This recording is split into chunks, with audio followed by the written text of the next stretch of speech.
આજરોજ રાજકોટ મહાનગરપાલિકાની સ્ટેન્ડિંગ કમિટીની બેઠક હતી।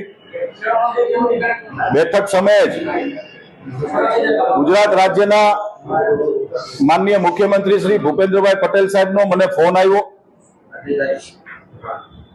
ગઈકાલના ઇલેક્ટ્રોનિક મીડિયા અને અખબારના માધ્યમથી સીએમઓમાં જાણ થઈ હતી કે રાજકોટ મહાનગરપાલિકામાં આવતીકાલે સવારે 10 વાગે સ્ટેન્ડિંગ કમિટીની બેઠક છે।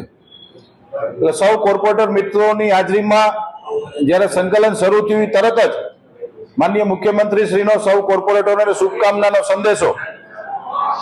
રાજકોટ ખૂબ આગળ વધે, રાજકોટમાં અનેક વિકાસના કામો આવનારા દિવસોમાં થાય અને જ્યાં જરૂર પડે ત્યાં ગુજરાતની ભારતીય જનતા પાર્ટીની માનનીય ભૂપેન્દ્રભાઈ પટેલ સાહેબની સરકાર રાજકોટ માટે અને સમગ્ર બધા જ મહાનગરો માટે હર હંમેશ તત્પર છે એવો એમનો શુભેચ્છા સંદેશો ભારતીય જનતા પાર્ટીના સૌ કોર્પોરેટર મિત્રોને મેં એમના મોબાઈલથી માઇકમાં સંભળાવ્યો છે।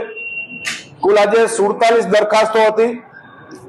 આ 47 દરખાસ્તોમાં 12,27,41,000 જેવા માતબર રકમના વિકાસ કામોને મેં ખુલ્લા મૂક્યા છે।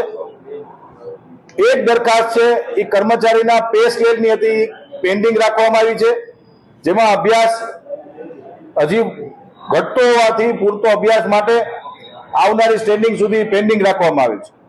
ખાસ કરીને આપના માટે એક નવી કાર લેવાની વાત છે, શું છે? મારા માટે કાર નથી, સ્ટેન્ડિંગ કમિટીના ચેરમેન માટે કાર છે। 2016 ની અંદર સ્ટેન્ડિંગ કમિટીના ચેરમેન માટે કાર લેવામાં આવી હતી।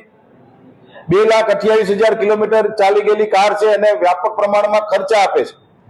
રાજકોટથી અમદાવાદ 6 કલાકમાં પહોંચાડે છે। લોકલ લેવલે કારનું મેન્ટેનન્સ ખૂબ વધી ગયું હોવાથી 2016માં મ્યુનિસિપલ કમિશનર શ્રી અને તત્કાલીન સ્ટેન્ડિંગ ચેરમેન માટે કાર લેવામાં આવી હતી। 2018ની સાલમાં મ્યુનિસિપલ કમિશનરે કાર બદલાવી હતી। સ્ટેન્ડિંગ કમિટીના ચેરમેનની કાર એ કન્ટિન્યુ રાખવામાં આવી હતી, જે 2024 એટલે કે 8 વર્ષ પછી કારમાં એક્સપેન્સ વધુ થઈ રહ્યો છે અને 2 લાખ ઉપર કિલોમીટર ચાલ્યા છે।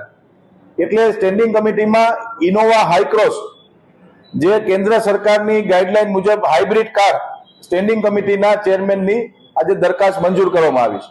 ખાસ કરીને જે દરખાસ્ત પેન્ડિંગ રાખવામાં આવી છે કર્મચારીઓની, એમાં અમુક કર્મચારીઓના પગાર વધારવાની વાત છે, શું હકીકત છે? વર્ગ 2 ના કર્મચારીઓનો જે 5400 રૂપિયાનો ગ્રેડ છે, અત્યારે એને 5400 ના ગ્રેડમાંથી 6600 ના ગ્રેડમાં લઈ જવાની દરખાસ્ત હતી, પરંતુ સ્ટેન્ડિંગ કમિટીમાં ભારતીય જનતા પાર્ટીની સંકલનમાં સૌ કોર્પોરેટર મિત્રો સાથે ચર્ચા વિમર્શના અંતે હાલ પૂરતી દરખાસ્ત પેન્ડિંગ રાખવામાં આવી છે। આવતી સ્ટેન્ડિંગમાં અમે નિર્ણય કરશું।